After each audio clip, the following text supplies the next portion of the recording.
Aujourd'hui, c'est l'inauguration de la nouvelle maison de ma fille. Juana m'a dit très sérieusement, « Maman, viens quoi qu'il arrive. » Malgré mes inquiétudes, j'ai l'intention de célébrer de tout cœur sa nouvelle maison aujourd'hui. Cependant, lorsque je suis arrivée en retard, j'ai été complètement ignorée par mon mari, Pablo, et par ma belle-mère. Je m'y attendais de la part de ma belle-mère, mais je n'aurais jamais pensé que Pablo ferait de même. Me sentant mal à l'aise, j'ai fait semblant de me promener dans le jardin et je suis sortie, où ma petite fille Dorothy m'a trouvée et s'est précipitée vers moi en souriant. Grand-mère, écoutez. Dorothy a hésité comme si elle voulait dire quelque chose, mais lorsque j'ai hoché la tête, elle a pris son courage à deux mains et a commencé à parler. C'était une nouvelle choquante. Et la raison pour laquelle Pablo et ma belle-mère m'ignoraient est devenue claire, et j'ai quitté les lieux en silence. Par la suite, j'ai reçu plusieurs appels furieux de Pablo. Habituellement calme, Pablo criait de colère. Lorsque Pablo m'a demandé, « À quoi penses-tu ? Mettons fin à ce qui dure depuis 30 ans. Mon histoire de vengeance soigneusement préparée est sur le point de commencer. Je m'appelle Brenda Morris. J'ai 51 ans et j'ai travaillé au même endroit pendant 30 ans après avoir été diplômée d'un collège. Il fut un temps où je rêvais de devenir femme au foyer, mais ce rêve ne s'est jamais réalisé. Il y a 30 ans, alors que j'avais 20 ans, un client du bar à steak que tenait ma famille m'a demandé en mariage. Je connaissais très bien sa famille. C'était une famille typique de la classe supérieure, qui se distinguait dans la campagne locale. J'ai commencé à travailler dans des magasins locaux depuis le collège et je les ai toujours admirés. La femme était grande et belle comme un mannequin et le mari était talentueux et travaillait dans une grande entreprise. Leur fils, qui avait hérité de bons traits et était bien élevé, valait la peine d'être vu et ils m'ont choisi comme épouse. Je n'étais qu'une employée de bureau ordinaire fraîchement sortie de l'université et j'ai d'abord eu du mal à croire à une telle offre. Plus tard, lorsque j'ai été invitée chez eux et que j'ai eu la confirmation que l'histoire était vraie, j'ai eu l'impression de vivre un rêve. J'ai toujours été inquiet pour vous, Madame Brenda, qui travaille dur et joyeusement, m'a dit la personne que je respectais, me donnant l'impression que mon travail au magasin était récompensé. Lorsque nous nous sommes retrouvés seuls, Pablo m'a dit qu'il voulait construire un foyer stable avec une femme modeste et calme, contrairement à sa mère Alexandra Vleuil. Pablo, de 10 ans mon aîné, était superviseur dans une entreprise dirigée par le frère de son père, son oncle. J'ai trouvé qu'il était rafraîchissant, gentil et plus que parfait. N'ayant connu que des rendez-vous hollandais avec des hommes de mon âge, j'ai été captivée par les services d'escorte sophistiqués de Pablo. Madame Brenda, rejoignez notre famille sans aucun souci. Encouragée par les paroles de sa mère, je me suis mariée dans l'espoir de rejoindre leur charmante famille. Cependant, ce rêve a été brusquement brisé. 3 mois après notre mariage, une fois l'acte de mariage déposé, c'est arrivé. Sa mère a dit, « Nous avons décidé d'accueillir ma mère dans notre maison parce qu'elle a besoin de soins. » Brenda, j'ai entendu dire que vous aviez une qualification d'aide-soignante. Ce que j'ai, c'est une qualification en administration des soins. On ne sait pas très bien comment cela s'est passé. Mais il semble que ma belle-mère ait mal compris que j'avais une qualification d'aidant direct. J'ai senti intuitivement qu'ils attendaient de moi que je sois une aide-soignante. J'ai trouvé cela étrange. Pour quelqu'un d'ordinaire comme moi, sans aucun talent particulier, le rôle attendu était trop important. Le visage de ma belle-mère, qui avait l'habitude d'être aimable, semblait maintenant tendu. C'était peut-être une raison pour me chasser de la maison. Un silence gênant s'est installé entre ma belle-mère et moi. C'est Pablo qui a rompu la tension. Maman, je n'ai pas épousé Brenda pour cette raison. Le problème de grand-mère est notre problème. Que ferions-nous si Brenda partait ? Mais je n'ai peut-être pas les qualifications requises, mais je coopérerai chaque fois que je pourrai aider. Le fait que Pablo m'ait défendu m'a vraiment rendu heureux. Inspiré par ces paroles réfléchies, j'ai décidé de faire encore plus d'efforts en tant que belle fille. De retour chez mes parents, ma grand-mère souffrait de démence, ma mère s'occupait d'elle. Je l'aidais aussi parfois, mais j'ai manqué le moment d'en parler. Mon beau-père était le 3e fils de sa famille, si je me souviens bien, sa grand-mère vivait avec la famille du fils aîné. Je pense que c'est l'une des raisons pour lesquelles je n'ai pas pu m'exprimer. Acquérir des connaissances pratiques aurait pu être utile, mais cette nécessité s'est rapidement évanouie, car peu de temps après, mon beau-père est décédé. Voir ma belle-mère fondre en larmes en disant « Comment vais-je pouvoir vivre sans toi ?» Mon beau-père avait encore une cinquantaine d'années et devait faire face à la mort soudaine d'un être cher.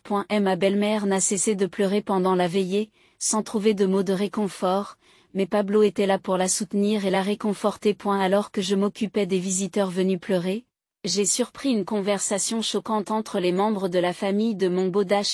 Et la famille de ma belle-mère, autrefois riche, avait fui New York pour s'installer dans cette région. Accablé d'une lourde dette. Le travail continu et les demandes d'argent avaient raccourci la vie de mon beau-père. Selon son entourage. Et la suggestion énergique de ma belle-mère de prendre en charge sa propre mère et de s'en occuper semblait peut-être motivée par un désir d'héritage. Maintenant que mon beau-père était décédé, j'ai également entendu dire que la désappropriation de la famille était sérieusement envisagée. Après avoir reçu une déclaration de reniement de la part des parents de mon beau-père, Pablo a également été licencié de l'entreprise dirigée par son oncle. De plus, une lourde hypothèque avait été contractée sur la nouvelle maison de Pablo pour m'accueillir. Il est également apparu que ma belle-mère avait unilatéralement résilié et dépensé son assurance vie. Cette maison était à l'origine financée par mon beau-père, après son décès, par la déclaration de ma belle-mère. Comment suis-je censé vivre sans toi ? À cause des dépenses de ma belle-mère, il ne restait plus d'économie. Dans cette situation instable, elle m'a dit, à partir de maintenant, je te prie de mettre tout ton salaire dans la maison, Brenda. Elle a insisté pour utiliser la pension de réversion de mon beau-père comme fonds de retraite, mais il n'est pas certain que cela soit vraiment possible. Pablo a dit qu'il chercherait un nouvel emploi, mais aucune date précise n'a été mentionnée. À 20 ans, je me suis retrouvée à supporter la pression de l'hypothèque de cette maison et de la subsistance de la famille. Au milieu de tout cela, j'ai réalisé que j'étais enceinte. J'ai continué à travailler jusqu'à l'accouchement et j'ai appelé ma fille Juana. La vie était dure. Mais Juana était devenue ma raison de vivre. Et j'ai juré de la protéger quoi qu'il arrive. Pablo a trouvé un nouvel emploi, mais le salaire était bas, même avec mes allocations de maternité, nous avions du mal à joindre les deux bouts. Dans cette situation, ma belle-mère a continué à vivre luxueusement. Malgré les remontrances répétées de Pablo. Rien n'indiquait qu'elle était disposée à travailler. Malgré la petite taille de Juana, ma belle-mère aimait sortir et se réjouissait que les gens lui disent « Vous n'avez pas du tout l'air d'une grand-mère. On a du mal à croire que vous avez une petite fille. » Et la plupart des soins de Juana m'incombaient, car ma belle-mère la traitait comme sa propre fille, et elle me pressait de reprendre le travail. Alors que je me demandais qui j'étais vraiment, Pablo m'a dit « C'est temporaire. Une fois que les choses se seront calmées, nous commencerons une nouvelle vie. » Juste tous les 3 points. Ces paroles m'ont donné de la force et j'ai commencé à rêver d'une vie sans ma belle-mère. Comme l'entreprise de Pablo se trouvait à proximité, je pouvais m'y précipiter si quelque chose se produisait. Je me suis engagé à atteindre nos objectifs en faisant des heures supplémentaires et en travaillant avec des indemnités. Pourtant, nos économies n'augmentaient pas et rien ne laissait présager que notre vie deviendrait plus facile. Et ma belle-mère sortait souvent avec Juana, achetait des vêtements d'enfants coûteux et disait « C'est pour Juana, c'est à moi de payer ». De plus, elle utilisait secrètement la carte de crédit familiale créée par Pablo, ce qui rendait le problème encore plus grave. J'ai prévu de la rembourser avant que cela n'affecte le crédit de Pablo. Dans cette situation difficile, Pablo a perdu son emploi. La raison en était la nécessité de répondre fréquemment aux appels de sa mère, ce qui l'obligeait à s'absenter du travail. Pourtant, les habitudes de consommation de ma belle-mère ne montraient aucun signe d'amélioration. Je t'ai souvent dit que nous ne pouvions plus nous le permettre, mais elle m'a toujours répondu « Ne t'inquiète pas, l'argent finit par venir. » En tant que fille d'une ancienne famille riche, et ayant épousé mon beau-père pour son apparence, elle n'a jamais connu de difficultés financières de son vivant. Même aujourd'hui. Elle était la seule à ne pas connaître de difficultés financières. Pablo, qui était raisonnable en matière d'argent, essayait de faire accepter la réalité à sa mère, mais il se sentait souvent résigné.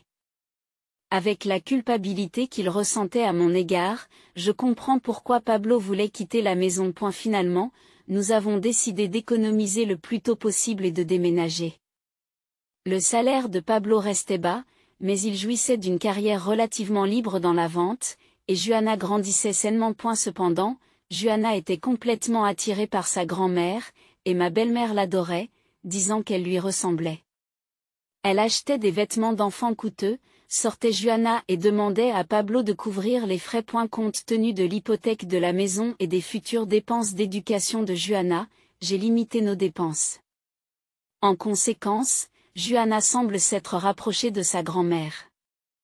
Je me suis souvent demandé si c'était vraiment la bonne approche. Juana était devenue très proche de sa grand-mère et je commençais à douter de notre rêve de commencer une nouvelle vie à 3. Lorsqu'elle est devenue collégienne, Juana a commencé à privilégier le temps passé avec ses amis et s'est un peu éloignée de sa grand-mère.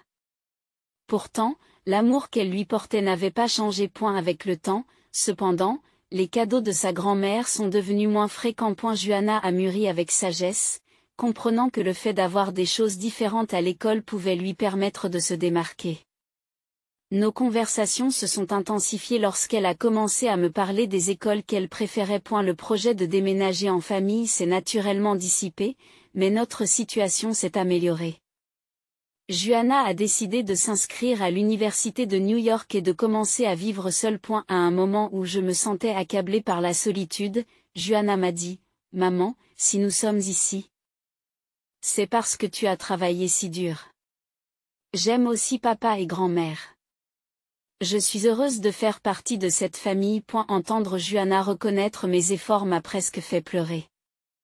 Je crois que nous sommes une famille unie, maintenue par nos bonnes relations, surtout pour le bien de Juana. Malgré les exigences financières et les dépenses inutiles de ma belle-mère, Pablo a toujours été à mes côtés et m'a soutenue.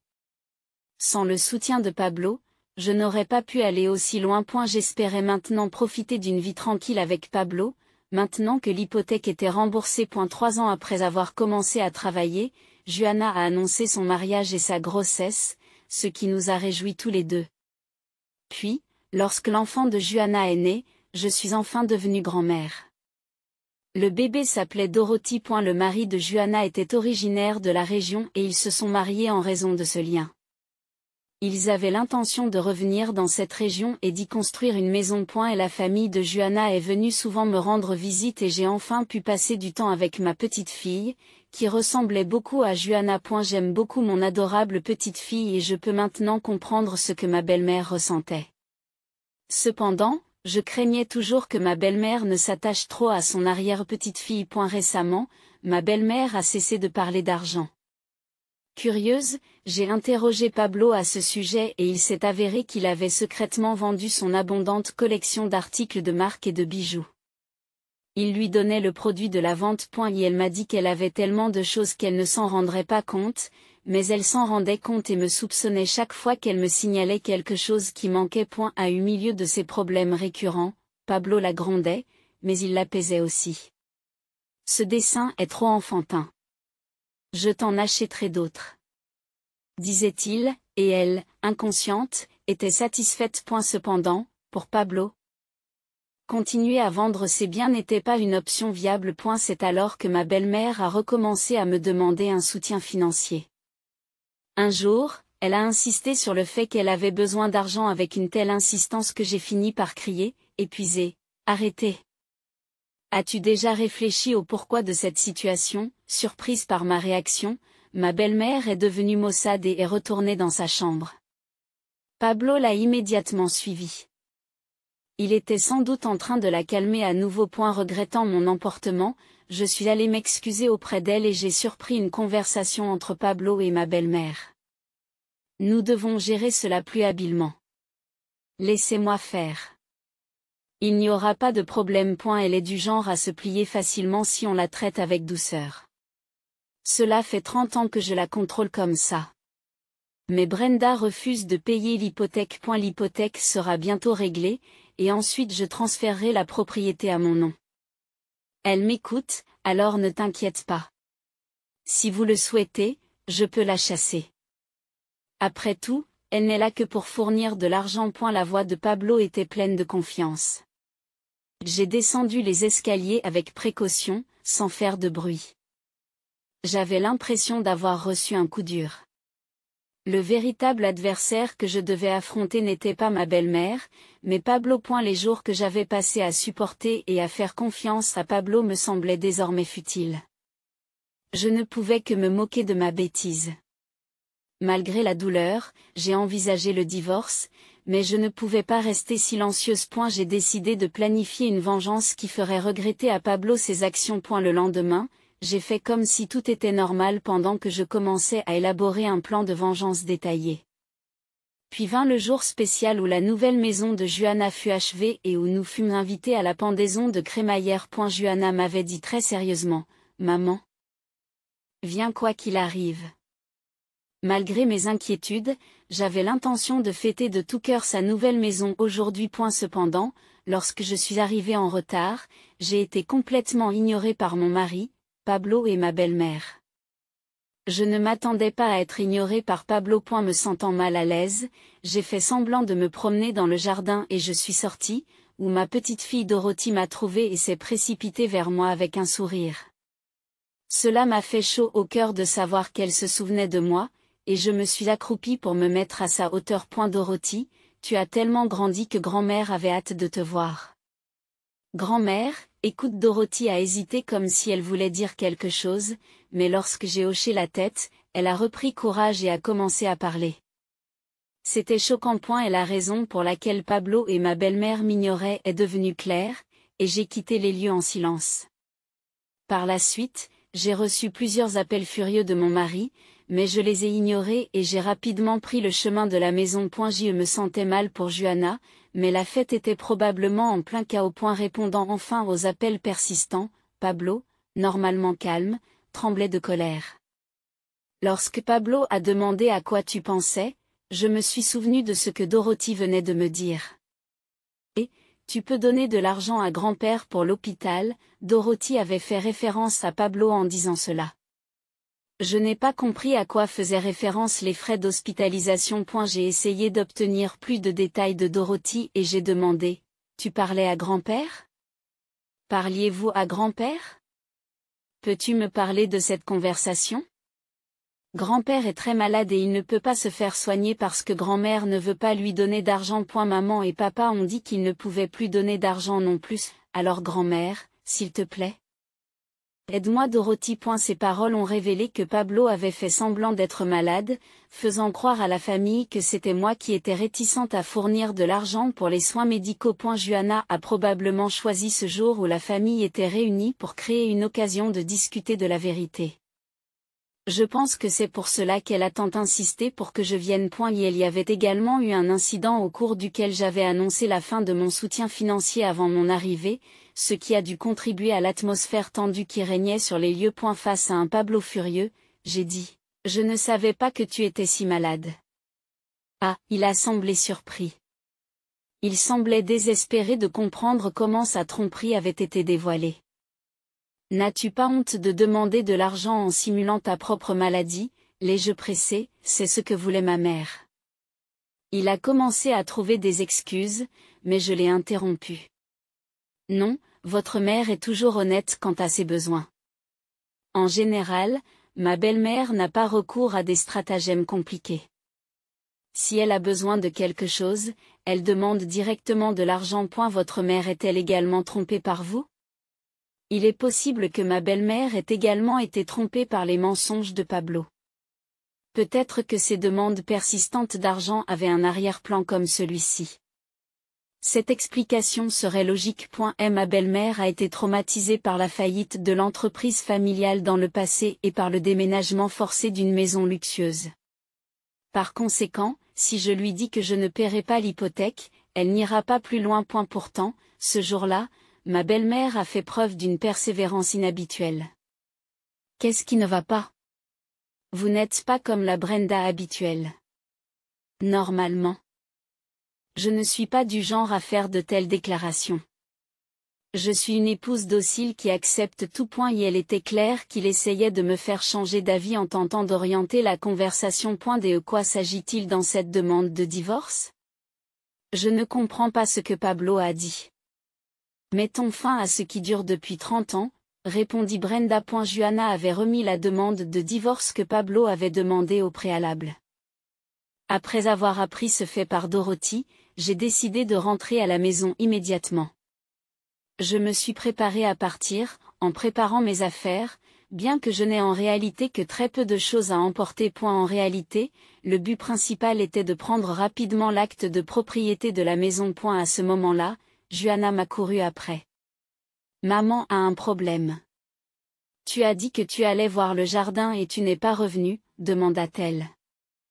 Je t'expliquerai plus tard, mais s'il te plaît, donne ça à papa, répondis-je. Est-ce une demande de divorce? S'exclama-t-elle, surprise. Je suis désolée, mais j'avais prévu d'attendre la fin de la fête d'aujourd'hui pour remettre ce document à ton père. Ne vous inquiétez pas, votre père est en bonne santé. Son dernier bilan de santé n'a révélé aucun problème. Lui ai-je expliqué? Juana semblait sage et comprendre la situation. Pablo, ayant reçu la demande de divorce, me contacta en panique. Parlons-en, m'a-t-il dit. D'accord, mais un avocat sera également présent lors de la discussion. Je te contacterai plus tard pour te donner les détails. J'ai répondu en mettant fin à la conversation. J'avais planifié ma vengeance à l'avance, et elle avait commencé. Une semaine plus tard, j'ai proposé à Pablo de nous rencontrer dans le cabinet d'un avocat, un endroit neutre mieux que notre maison. Je savais que Pablo ferait sûrement appel à l'émotion. Je suis désolé. J'y reconnais que j'ai menti en disant que j'avais emprunté de l'argent à Juana. Mais je ne veux plus te faire de mal. Je rembourserai tout l'argent que j'ai emprunté à Juana, alors s'il te plaît, reconsidère le divorce qu'il a dit. Tu crois vraiment que c'est tout ce qu'il y a à dire? J'ai aussi découvert le prêt de Juana le jour même. Et si c'était la seule raison, pourquoi avez-vous pu remettre immédiatement à Juana une demande de divorce remplie? Ah! Alors quelle est la vraie raison? Se pourrait-il que ma mère soit impliquée? C'était donc ma mère. Au début, j'ai blâmé ta mère et je me suis sentie en colère. J'ai souvent pensé que si seulement elle n'était pas là. Mais en réalité, c'est toi qui étais la véritable cause. J'ai entendu ce fait que j'ai révélé. Ce jour-là, j'ai révélé tout ce que j'avais entendu à l'extérieur de la chambre de Pablo. Il ne pouvait pas discuter, et il était clair que notre lien familial était en train de se dissoudre. Pour me calmer, j'ai essayé de boire du thé, mais mes mains tremblaient tellement que je n'arrivais pas à boire correctement. Peux-tu comprendre que le divorce est inévitable maintenant? Ai-je demandé.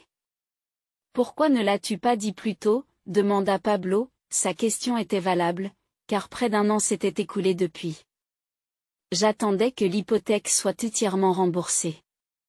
De cette façon, nous pourrions procéder au divorce plus facilement. Maintenant, qu'allons-nous faire de la maison? Demandai-je. Que voulez-vous dire par là? Que allons-nous faire?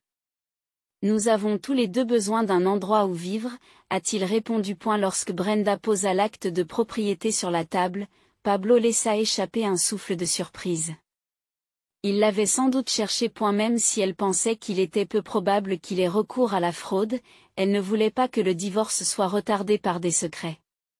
C'est pourquoi elle était rapidement retournée à la maison ce jour là. Et la majeure partie de l'hypothèque de cette maison a été payée avec l'argent que j'ai gagné et elle est à mon nom.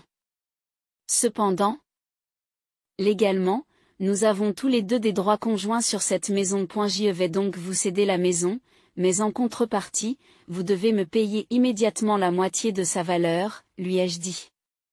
C'est impossible, a-t-il répondu. Il était évident qu'il ne disposerait pas immédiatement des fonds nécessaires, surtout pas en espèces. Et si c'est impossible, alors je prends la maison. Mais je peux vous donner la moitié de la somme tout de suite. Qu'en pensez-vous? D'où vient cet argent? C'est un héritage de mon père. Et elle voulait s'assurer que je puisse vivre de façon indépendante après le divorce. ai-je expliqué. L'avocat a expliqué à Pablo les règles de partage des biens au moment du divorce et a insisté sur le fait qu'un héritage précoce n'était pas soumis au partage. Devant l'air découragé de Pablo, j'ai porté un nouveau coup. Je te demanderai une pension alimentaire. Pourquoi? Je n'ai même pas eu de liaison. Certes, je ne doute pas de ta loyauté envers ta mère. Mais la pension alimentaire n'est pas réservée au cas d'infidélité. Je demande une compensation pour les dommages émotionnels importants que tu as causés, ai-je rétorqué. De quoi parlez-vous? Pablo semble momentanément à court de mots. Craignant que des propos inconsidérés n'augmentent le montant de la pension alimentaire, il s'interrompt à mi-parcours. Mais vous ne pouvez pas vous permettre de payer, n'est-ce pas? Après tout, vous n'avez plus d'argent. C'est pourquoi j'ajusterai le partage des biens pour vous. Et si vous n'êtes pas satisfait, nous pourrons régler cela au tribunal. D'accord, c'est acceptable. Pablo a accepté à contre-séure. Mais cela ne résout pas tout. De plus, je déduirai également l'argent que tu as emprunté à Juana et à son mari. Attendez. C'est entre moi et Juana. Cela n'a rien à voir avec toi. Pablo était troublé. Peux-tu vraiment le rembourser? Je l'ai pressé. Et il a bégayé. Je ne peux pas vraiment l'expliquer. Plus tard, j'ai rencontré Juana et je lui ai tout raconté. J'ai proposé à Juana de lui rembourser l'argent que Pablo avait emprunté sous de faux prétextes. C'est une affaire entre mon père et moi, alors je reprendrai l'argent. Mais je dois garder mes distances avec lui pendant un certain temps, dit Juana calmement. Il était clair que Pablo n'avait ni l'intention ni les moyens de rembourser la dette. Il privilégiait avant tout son rôle de fils dévoué à sa mère bien-aimée. Comprends-tu à quel point Juana souffre? Si tu ne rends pas l'argent tout de suite, Juana continuera à se sentir coupable envers son mari. Es-tu prêt à affronter cela? Sur cette question, il a baissé la tête. C'est pourquoi je considérerai la pension alimentaire et l'argent emprunté comme nuls. Et je reprendrai la maison. Je transfère les fonds immédiatement. Pourquoi n'achètes-tu pas quelque chose de beau pour ta mère? Mais d'abord, tu dois trouver un nouvel endroit où vivre. Tu avais l'intention de me tromper depuis le début? Quelle fourberie, et, venant de toi, qui m'as trompé pendant 30 ans, c'est une déclaration. Pablo n'a pas pu répondre. Mais je ne veux pas divorcer. J'ai été trop dépendante de toi. Je changerai, alors s'il te plaît, reconsidère ta décision. Son refus de divorcer s'explique par le fait qu'il a récemment pris sa retraite et qu'il est au chômage. J'attendais avec impatience la fin des remboursements du prêt hypothécaire. Il n'était pas assez compétent pour être réembauché, et en plus, il devait s'occuper de sa mère qui coûtait de plus en plus cher. C'est idiot d'avoir gardé cela pour soi plutôt que de dire quoi que ce soit à sa mère. Si tu l'avais fait, je n'aurais pas eu à entendre des choses désagréables et tu aurais pu vivre paisiblement dans cette maison. Ton plan s'est retourné contre toi. Finalement, Pablo accepta son sort et signa les papiers du divorce en pleurant. Je crois que ses larmes n'étaient pas dues à la tristesse, mais au fait qu'il était confronté à l'échec pour la première fois. Cependant, mon plan de vengeance ne s'arrêtait pas là. 6 mois après le divorce, Pablo a trouvé la nouvelle maison où j'avais commencé à vivre et est venu me rendre visite. Je n'avais pas l'intention de retourner dans cette maison, car elle ne me rappelait que de mauvais souvenirs. Pablo a dû chercher sans relâche dans la campagne pour savoir où je me trouvais. J'avais anticipé sa visite car j'avais encore quelque chose à lui dire. Ses cheveux étaient clairsemés et son visage était couvert de sueur. Et la chemise blanche qui lui allait bien autrefois collait maintenant à son corps à cause de la sueur et était disgracieuse. Je n'ai pas pu m'empêcher de rire, me demandant ce que j'avais bien pu trouver de séduisant chez lui. Qu'est-ce qui te fait rire? Je suis dans le pétrin, aidez-moi, cria-t-il. Par hasard, votre mère serait-elle atteinte de démence, ai-je demandé, et il a été surpris de ce qu'il m'a répondu. Elle avait montré des signes de démence par intermittence au cours des dernières années. Soit elle était déterminée à se montrer forte devant son fils, soit Pablo avait idéalisé son état et ne l'avait pas remarqué. Quoi qu'il en soit, elle se comportait souvent de manière étrange devant moi. Elle m'appelait maman et me disait « Je vais te donner ceci en me remettant de l'argent, des bijoux et des vêtements ».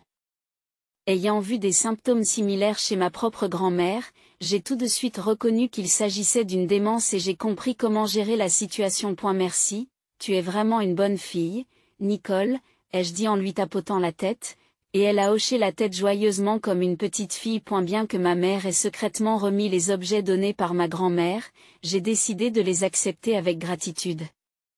Ayant dépensé tant d'argent au fil des ans, rien ne pouvait arriver. Ainsi, le tapage que ma mère avait fait auparavant en disant qu'elle n'avait pas d'argent ou d'objets. C'était vrai. Tu as aussi pris de l'argent dans mon sac à main et dans mes enveloppes de paiement, n'est-ce pas? Depuis le jour où j'ai appris la vraie nature de Pablo et où j'ai juré de me venger, je l'ai surveillé de près. Il est devenu évident qu'il prenait secrètement de l'argent. Jusque-là, je pensais que c'était Nicole, mais il s'est avéré que ce n'était pas elle. Ça, c'était maman. Ta mère a toujours été fière d'être la fille d'une famille riche. Elle pouvait demander des choses aux gens, mais elle ne s'abaissait jamais à voler. Pablo avait l'air d'avoir avalé un remède amer. Bien que sa mère soit connue pour être très égocentrique, elle conserve sa fierté d'ancienne dame de la haute société. Si elle veut quelque chose, elle le demande franchement, mais elle ne vole pas et ne truque pas les chiffres. Elle méprise également les dettes, et lorsqu'elle a appris que l'hypothèque de la maison était en fait une forme de dette, elle a toujours dit « Remboursons-le bientôt ». Lorsqu'elle a compris que l'utilisation des cartes de crédit équivalait à une dette, elle a cessé de les utiliser. Lorsque j'étais jeune mariée, j'ai accidentellement surpris une conversation qui montrait clairement que Pablo avait prévu de me confier les soins de sa grand-mère. Elle m'a épousée pour pouvoir s'occuper de ma grand-mère. Le plan a finalement échoué à la mort de mon père. Mais je ne peux pas accepter de lui donner l'héritage juste parce qu'elle s'est occupée de sa grand-mère. Non, prenons ce que nous pouvons obtenir. Quand j'en ai parlé, le visage de Pablo était couvert d'une autre sorte de sueur qu'auparavant. Mais maman est hors de contrôle. Elle ne reconnaît même plus qui je suis, et elle a recours à la violence verbale et physique. Aidez-moi, s'il vous plaît. Le fait qu'elle soit hors de contrôle n'est pas nouveau. Oui, vous aviez l'intention de m'employer comme aide-soignante. Malheureusement, je n'ai que des qualifications administratives dans ce domaine. Pablo, replongeant dans de vieux souvenirs, avait l'air embarrassé. Après avoir tout dit, j'ai dit à Pablo de partir. En fait, j'ai trouvé quelqu'un avec qui j'ai envie de sortir. Cela ne fait que 6 mois que nous avons divorcé. Tu me trompais? Non, c'était juste une proposition de relation. Mais il m'a toujours soutenu. C'est un collègue de travail qui s'est toujours soucié de moi. Il est honnête, ne ment jamais et est sincère dans son travail. Alors, s'il vous plaît, ne vous engagez plus avec moi. Sur ce, Pablo est parti les épaules basses. Pour lui, il était difficile d'accepter qu'une femme censée l'aimer s'intéresse maintenant à un autre homme. Il est peu probable qu'il revienne ici. Pablo avait acheté un appartement avec l'argent du partage des biens que je lui avais donné et en vendant des objets coûteux que sa mère possédait. Il aurait pu acheter l'appartement avec le seul partage des biens. Mais le montant a été réduit en raison de la pension alimentaire qui m'a été versée et de celle qui a été versée à Juana. J'ai été surprise que ma belle-mère ait autorisé cette transaction, mais il semble qu'à ce moment-là, son état se détériorait déjà. Ses symptômes de démence s'aggravaient de jour en jour, devenant ingérables, et elle a fini par me demander de l'aide. Pour être précis, elle n'avait personne d'autre vers qui se tourner. Mais en fin de compte, elle a dû faire face à un nouveau coup dur de ma part. Il n'y avait aucun espoir d'obtenir de l'aide. En raison de sa grande fierté, elle refusait d'envisager de demander une aide publique. Ses comportements étranges ont fait l'objet de plaintes de la part des voisins et Pablo, se sentant dépassé, a décidé de vendre l'appartement et d'utiliser le produit de la vente pour la placer dans une maison de repos payante. En fin de compte, il semble qu'il ait passé sa vie à être constamment tourmenté par l'argent pour le bien de sa mère. La famille, autrefois respectée et noble, fait désormais l'objet de commérages à voix basse lorsqu'elle marche dans la rue. Incapable de supporter cette situation, Pablo a déménagé dans un modeste appartement de la ville voisine pour y vivre tranquillement. Il n'a pas de travail, pas d'amis, et les liens avec sa famille et ses proches ont été rompus. Et sa mère, qu'il aimait profondément, est aujourd'hui dans un état tel qu'elle ne peut même plus reconnaître qui il est. Il est destiné à vivre une vie d'isolement et de pauvreté, accompagné de nombreux regrets. Pour ma part, j'ai décidé d'entamer une relation avec la personne qui m'a demandé en mariage. Il s'agit d'un collègue qui a gravi les échelons de la direction de la même entreprise. J'ai été surprise d'apprendre qu'il me guettait depuis longtemps, pensant avoir raté le mariage parce qu'il était concentré sur sa carrière. Comme nous ne sommes plus jeunes, nous avons décidé de commencer à partager du temps en tant qu'amis sans penser au mariage. Entre-temps, j'ai reçu la joyeuse nouvelle que Juana est enceinte de son deuxième enfant. Ma petite fille Dorothy est également heureuse de devenir grande sœur. Juana et son mari m'ont proposé de vivre avec eux, mais bien que j'apprécie leur gentillesse, j'ai refusé. J'ai également reçu des invitations de mes parents à revenir à la maison, mais j'ai également refusé. J'ai des revenus locatifs et je n'ai pas de soucis financiers. J'ai donc l'intention de travailler uniquement pour moi à partir de maintenant et d'entamer un nouveau chapitre de ma vie.